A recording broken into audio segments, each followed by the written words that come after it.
Welcome to HR9 news. Waqf board పరిధిలో ఉన్న కొత్త చెరువు మండల కేంద్రంలోని దర్గాకు సంబంధించి కోట్ల విలువైన వక్ఫ్ బోర్డు ఆస్తుల్లో అక్రమాలు జరిగాయని మాజీ సర్పంచ్ మాణిక్యం బాబా పేర్కొన్నారు. కబ్జాదారుల నుంచి ఆస్తులను కాపాడాలని వక్ఫ్ బోర్డు కమిటీ విచారణ అధికారి అబ్దుల్ నజీర్ కు ఫిర్యాదు చేశాడు. శ్రీ సత్యసాయి జిల్లా కొత్త చెరువు మండల కేంద్రంలో ఉన్న దర్గాలో వక్ఫ్ బోర్డు కమిటీ విచారణ అధికారి అబ్దుల్ నజీర్, దర్గా కమిటీ ఇన్స్పెక్టర్ రహీం మరియు కొత్త చెరువు అప్గ్రేడ్ సిఐ మారుతి శంకర్ సమక్షంలో కొత్త చెరువు దర్గాకు సంబంధించిన అద్దె రూములపై సమీక్ష సమావేశం నిర్వహించారు. అయితే ముస్లిం మైనార్టీలో వర్గ విభేదాలు ఉండటంతో ఇరు వర్గాల మధ్య వాగ్వాదాలు జరిగాయి. వెంటనే స్పందించిన సిఐ శంకర్ వారందరికీ నచ్చజెప్పడంతో వక్ఫ్ బోర్డు విచారణ అధికారి సమావేశాన్ని వాయిదా వేశారు.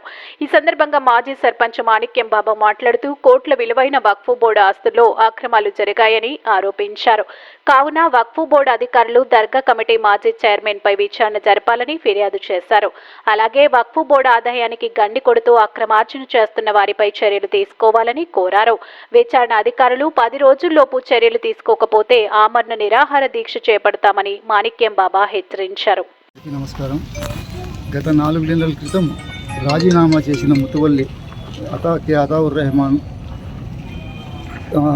రాజీనామా చేసిన తర్వాత కూడా వక్ఫ్ బోర్డు రికార్డ్స్ కానీ దానికి సంబంధించిన ఓచర్స్ కానీ లెక్కసారాలు కానీ వక్ఫ్ బోర్డు వాళ్ళకి అందజేయకుండా వాళ్ళ ఇంట్లోనే పెట్టుకొని ఇంతవరకు కూడా వాళ్ళకి అందజేయకుండా చట్టవిరుద్ధంగా ప్రవర్తిస్తున్నాడు. మొట్టమొదటిది.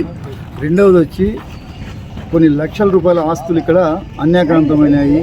స్వయంగా ఆయన బావైన బషీర్ అహ్మద్, వైకాపా నాయకుడు, వైకాపా లీడర్లంతా దాంట్లో ఇది బాత్రూములు కట్టుకొని ఆక్రమించి వక్ఫ్ బోర్డు ఆస్తుల్ని స్వాధీనపరచుకోవడం. నిన్న సర్వే చేయడానికి మండల సర్వేరు, జిల్లా సర్వేరు వచ్చినా కూడా వాళ్ళని అడ్డుకొని సర్వే చేయకుండా వాళ్ళని వెనక్కి పంపించిండే పరిస్థితి మీద ఈరోజు వక్ఫ్ బోర్డు ద్వారా వచ్చిన నజీర్ అహ్మద్ గారికి మేము రిప్రజెంటేషన్ అందజేయడానికి ప్రయత్నిస్తే మా మీద దాడి చేయడానికి ఈరోజు ఇది వచ్చినారు.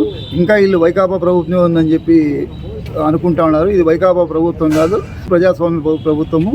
దీంట్లో న్యాయ విచారణ జరగల, బహిరంగ విచారణ జరగల. కొత్త చెరువు గ్రామంలో కొన్ని కోట్ల రూపాయల ఆస్తులు అన్యాక్రాంతమైనవి.